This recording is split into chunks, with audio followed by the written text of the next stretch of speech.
ቲክቶክ በጣም እያደገ ሲመጣ ዶንኪ ቲዩብ ላይኛ በጣም ለፍተን እስከ ለይቱ 8 ሰዓት እንቅልፋችን አተን የሰራነው ቪዲዮ እንጭናለን። ወዲያው ሙሉን ይወስዱና ሰዎች ዩቲዩብ ቻናላችን አሁን ላይ በኢኮኖሚ ደረጃ ሰርቫይቭ ማድረግ አቅቶታል። ይሄን ሰርቫይቭ ለማድረግ ብዙ ነገር አድርገናል። ለምሳሌ በጣም ብዙ ሰራተኞች ለመልቀቅ ተገደናል። ልንከፍላቸው ስላልቻለን ምርጥ ሰራተኞቻችንን እያዘንን ሄደውብናል። ንብረት አለው ከተባለ እናንተ የምታውቁት ነው። ማታውቁት ንብረት የለም። ኢትዮቤስት ሪል ስቴት ቤት ገዝተናል። መጀመሪያ የሜላትን መኪና ሸጠን ገዛን። ከዛ ቢሮአችን ሃይሩፍ ነበረችን አንድ አይናችን። የመጨረሻው ክፍያ ቀኑ ሲደርስብን ስንጨነቅ በባንክ ገዝተነው የነበረውን ፕራዶ ሸጠን ነው የቤቱን ከፍለን የጨረስነው ማለት ነው። ሰላም ጤና ይስጥልን ውድ ቻናላችን ቤተሰቦች እንደምን ቆያችሁ? እንደምን ከረማችሁ? ይህ በርኖስ ቲዩብ ነው። ዛሬ ኮሜዲያን እሸቱና ዶንኪ ቲዩብ ምን አጋጥማቸው የሚለውን ከመነሻው እስከ መጨረሻው ድረስ ሁሉንም አስቃኛቸዋለሁ። ከእናንተ የሚጠበቀው ቻናሉን ሰብስክራይብ፣ ቪዲዮውን ደግሞ ላይክ፣ ሼር አድርጎ መጀመር ነው። ለዚህም ከልብ እናመሰግናለን። መልካም ቆይታ እስከ ቪዲዮ መጨረሻ። ኮሜዲያን እሸቱ በጣም በብዙ የህይወት ፈተና አልፎ በጣም ብዙ ውጣ ውረዶችን ተሻግሮ እዚህ የደረሰ ትልቅ ሰው ነው። አንገት ሊያስደፉ የሚችሉ ችግሮችን እዚያው ላስቀሩ የሚችሉ መከራዎችን አልፎ እዚህ የደረሰ ሰው ነው። ለዛሬው ስኬቱ፣ ለዛሬው ጥንካሬው መነሻ የሆኑት እነዛ የችግር ቀናት መሆናቸውን ሲዋራ ሰምተነው እናውቃለን። በነዛ ቀናት ሳይወድቅ ሳይሸነፍ በጥንካሬ እዚህ ደርሷል። በተለይም በዶንኪ ቲዩብ ላይ ይዞ የመጣው የህፃናት ፕሮግራም የብዙዎችን ቀልብ ገዝተዋል። በዚህ ፕሮግራም ላይ ብዙ ህፃናት ታዋቂ ሆነዋል፣ ታግዘዋል፣ ለቤተሰቦቻቸው ደርሰዋል። ከህፃናቱ ፕሮግራም ባለፈ በጣም ብዙ የበጎ አድራጎት ስራዎችን ሲሰራ ነበረ። የተቸገሩትን ሲያግዝ፣ እንደዚሁም ጧሪ ቀባሪ የሌላቸውን ሲያግዝ ሲያስታውስ እናውቃለን። በዛው ልክ ብዙ ገዳሞችን ረድቷል፣ አግዟል። በእነዚህ ፕሮግራሞች መካከል ላይ የሚነሳበት አንዳንድ ቅሬታ ነበረ። በቅርብ ዋልድባን በተመለከተ የሰራ ፕሮግራም ብዙዎችን ያስቆጣ ነበረ። ከምዕመኑ ባለፈ የገዳሙ አባቶችንም ጭምር ያስቆጣ ነበር። አንድ ቪዲዮ ላሳያችሁና እንመለስ። ለእሸቱ መለሰ ስመ ክርስትና ወልደ ገብርኤል በዋልድባ እንዳልሻ ቅድስት ኪዳነ ምህረት ዘተስፋ ሐዋርያት አንድነት ገዳምና በገዳሙ ስም በተሰበሰበው ማህበረ መነኮሳት ስም የምናስተላልፍልህ የክፉ ስራ ውጤት ምን አገኘህ ልጃችን? እግዚአብሔር አምላክ ፈቅዶ እመቤታችን ወዳ ወደዚህ የተባረከና የተቀደሰ ቦታ መጥተህ ነበር። በረከት ልትቀበል ቦታው ልትጎበኝ ከአበው አባቶች ልትባረክ የእነ አቡነ ሳሙኤል የእነ አቡነ ተስፋ ሐዋርያት የእነ አቡነ ሚናስ የእነ አቡነ ምስራቃዊ በረከታቸው ሊያድርብህ አበው በሚስጥር ጠርተው ነበር። አንተ ግን ዋልድባን አቃለልከው። የአንድ ባለሀብት መኖሪያ ቤት ያክልን እንኳን ክብር አልሰጠኸውም።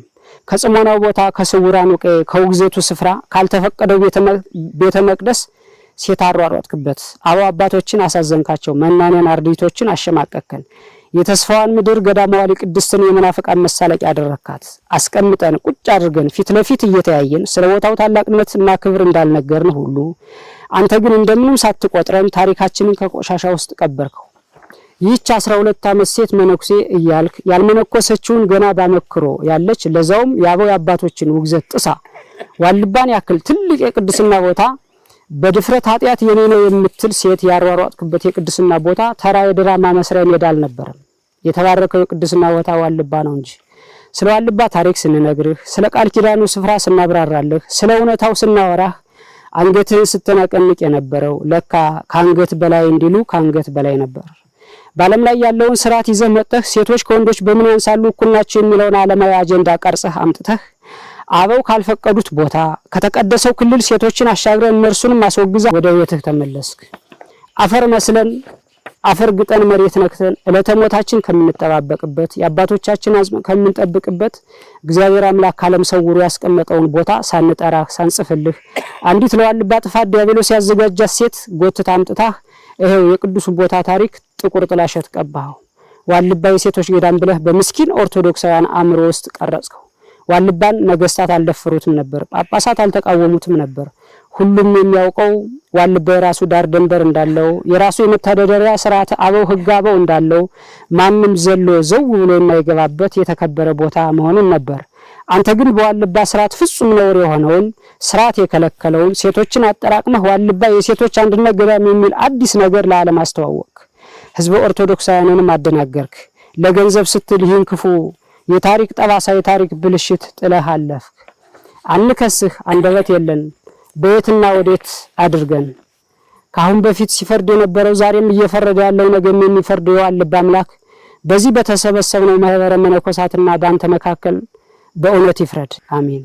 እንደዚህ እንዳያችሁት በዚህ ልክ ነበረ የገዳሙን አባቶች ያስቆጣው። ከዚህ ፕሮግራም በኋላ ነበረ ዶንኪ ቲዩብ ስፖንሰር ያጣው።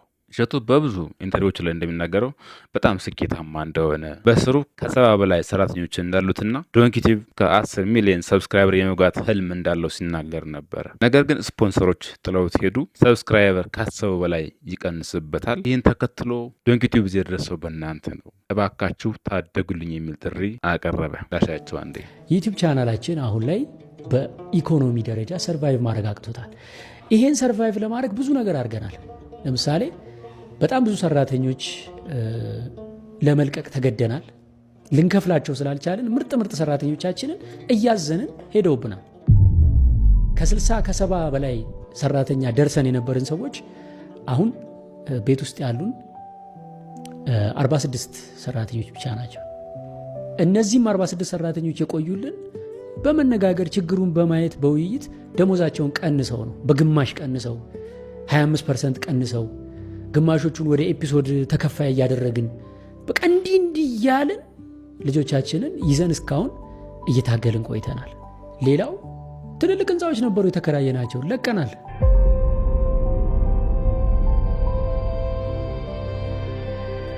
ተስፉ ሲኒማ ድንቅ ልጆች የምንቀርጽበት አልቻልንም፣ ለቀቅን። አንድ ሙሉ G+3 ህንፃ ላይ ነበር ያ ሁሉ ሰራተኛ የሰፈረው፣ ለቀቅን፣ አልቻልንም። አሁን አንድ ፍሎር ላይ ተሰብስበን ያለ ነው ማለት ነው። አንድ ፍሎር ተከራይተን ምገባ ነበረ ዶንኪ ቲዩብ ውስጥ ቅድም እንደነገርኳችሁ ቁርስ፣ ምሳ፣ እራት ይበላ ነበር። አቆምን ምገባ። ብዙ ነገር ቀንሰን አሁን መጨረሻ ካቅም በላይ ሆነ ማለት ነው ነገሩ። ከዚህ በፊት አሁን ሚሊዮነር እንደሆነ በቅርብ ደግሞ ቢሊዮነር መሆን እንደሚፈልግ ሰይፉ ላይ ቀርቦ ተናግሮ ነበረ። ዛሬ በጭራሽ ምንም የለም፣ 31 ሰራተኞችን ቀንሼ አሁን ያለኝ 46 ሰራተኛ ነው። እነሱም ያሉት ደሞዝ እየተከፈለ ሳይሆን በድርድር ነው። ችግሩ ስለገባቸው ነው። አሁን በስም ያለው አንድ ቤትና አንድ መኪና ብቻ ነው፣ ሌላ ምንም ሀብት የለኝም። ስለዚህ እባካችሁ ድረስልኝ፣ አግዙኝ ይላል ብሏል።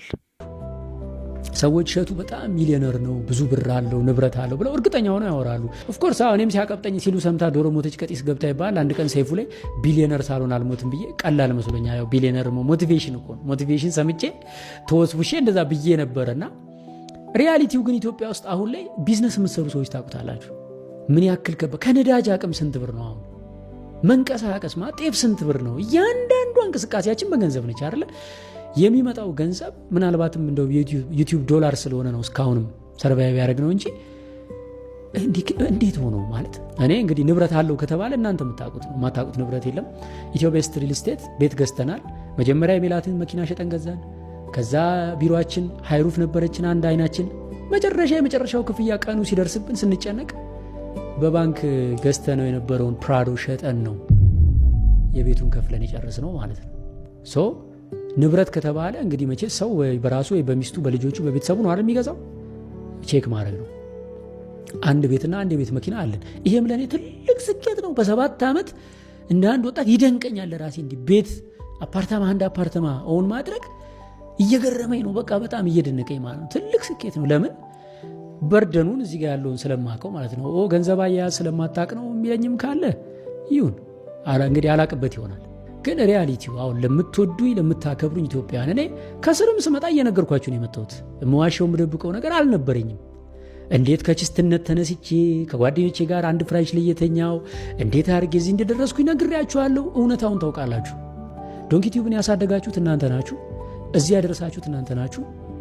አሁን የማቀርበው ጥያቄ ምንድን ነው? ከጎናችን አላችሁ ወይ? ይህን ጥሪ ተከትሎ ከግራም ከቀኝም የተለያየ አስተያየት እየሰማን እንገኛለን። ሆዳምነትህ የሰው ቤተሰቦች ጋር እንኳን እስክትደርስ ድረስ ገፋክ። ሆዳምነትህ ከቤተ ክርስቲያን አልፎ ከአረጋውያን መውሰድህ አንሶ ማለት ነው እኔ ጋር መተህ ብር እስክትሰራ ድረስ ገፋ። እኔ ባለ ሀብት ፈልጋለሁ አልኩ እንጂ ገንዘብን ያነገስከው ከኔ በላይ እኮ አንተ ነህ። እዚህ ጋር እኮ እየታየህ ያለኸው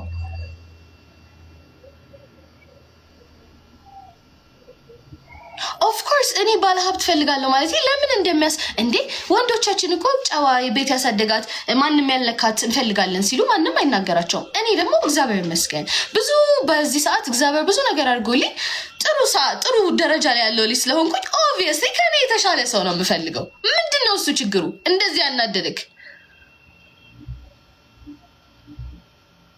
ያ አይ ሃቭ ክላስ አሁን ለራሴ ከማንም ጋር አታየኝም። አዎ እሱ ምንድነው የሚያናድደው? ነገ እኮ ልጅህ አድጋ እኮ አንድ ቦዘኔ ወይ ሱሰኛ ይዛ ይሄንን ነው ማገባው ብትልህ ወይ ደግሞ ወንድ ልጅህ ከሆነ ያለህ እኔ አላውቅም ይሄን ነው ማገባት ብትልህ እኮ ሻትለውም እኮ ለልጅህ እኮ የተሻለ ነገር እኮ ነው የምትፈልገው። አንተም ብትሆን እኮ ለልጅህ እኮ የተሻለ ነገር እኮ ነው የምትፈልገው። ለልጅህ እኮ ድልት ብሎ እንዲኖር ነው እንጂ የምትፈልገው ከማይሆን ሰው ጋር እኮ እንዲሆን እኮ አታረገውም እኮ። ለምንድን ነው የደነቀ? በጣም ምኑን የደነቀ? ሰውነቴ ከተወደድኩ ፈጣሪ ነው የሰጠኝ እንዴ? ፈጣሪ የሰጠኝ ሰውነት ነው። በሰውነቴ ልሳቀቅ አይገባኝም። እግዚአብሔር አምላክ የሰጠኝ ሰውነት ነው። ሲጀመር እዚህ ሀገር እኮ ነው ሰውነት አለሽ ተብሎ ሰው የሚናገረው እንጂ ሌላ ቦታ እንደውም በጣም በቃ ያደንቃሉ። ምን ይላሉ? እኛ ሀገር ነው እንደዚህ አይነት ነገር ያለው አይደለ እንዴ?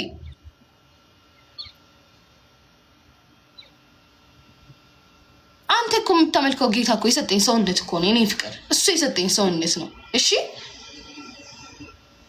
ስለዚህ እሱ በሰጠኝ ሰውነት እነዚህ እንደሰማችሁት ምን ኮኖ ነው? አልበዛም ወይ? ሁሉ ነገር ወደ ቢዝነስ መቀየር ነውር አይደለም ወይ የሚሉ ሰዎች መጥተዋል። በተቃራኒ ደግሞ የሚቃወም ብቻ አለም የሚደግፍም አለ። እንደግፈው አለንልህ እንበለው ካለኛ ማን አለው የሚሉ ሰዎች መጥተዋል። አንዳንዶች ደግሞ ከዚህ በተቃራኒ በፍጹም እሱን እዚህ ያደረሰው እግረኛው ሚዲያ ነው። ሌሎቹ ደግሞ ከዚህ በተቃራኒው እሸቱ ዋና ዓላማው እግረኛው ሚዲያን ማጥላላት ነው፣ ማጥፋፋት ነው።